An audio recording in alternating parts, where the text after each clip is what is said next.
Hello everyone, welcome back to the channel. In today's video, I'm going to show you exactly how to fix the Roblox error code 267 account not old enough in 2026.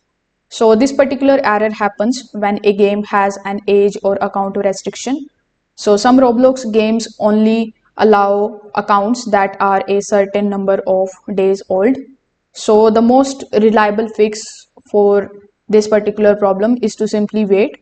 Most of the games require your account to be at least a few days to a few weeks old before you can join. You can come here on Roblox, then click on the option of settings. Then you can click on the option of the settings in order to come inside. Now over here, you need to make sure that your date of birth is set correctly.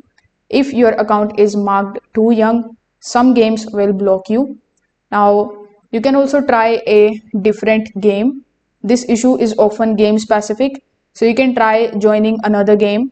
If it works, the restriction is only on that particular server.